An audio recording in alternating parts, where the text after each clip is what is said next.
Welcome to Business Bytes. I am Neo Maruatuna.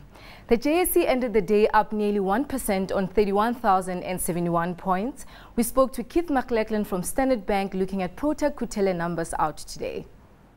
Protec, in the current year, they've been taking a view of chasing revenues, and they have a very flexible fleet. They've got very strong relationships with suppliers so that they can cycle their fleet. So they've been chasing revenue in the mining sector. The problem is the mining sector is very low in margins. So if you look at the results, revenues are up spectacularly. Profits have halved, and that's just simply a comment on margins.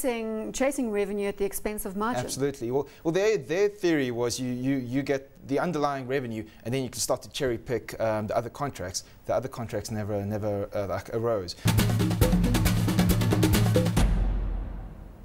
Today, the NEC was up by over 1/3% to close at 24,942 points.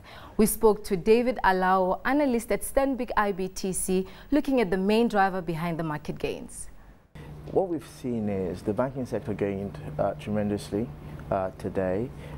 If you remember, in the past, since Monday, the index has actually been gaining. But today we saw the biggest gains in the banking sector. Also, the food and beverage did quite well as well. The petroleum sector also did quite well. I understand, of course, that it was on the back of light trading. However, gains again.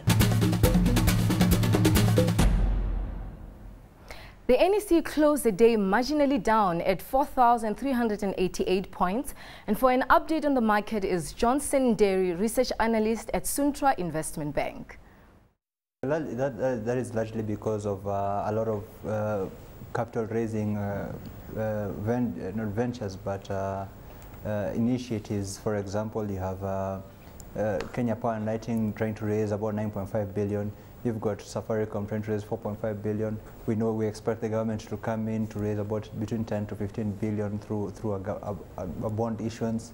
Then you've got others like Bralirwa, which will be attracting a couple of local investors here, trying to raise about 2 billion Kenya shillings. For more news and videos, go to abndigital.com.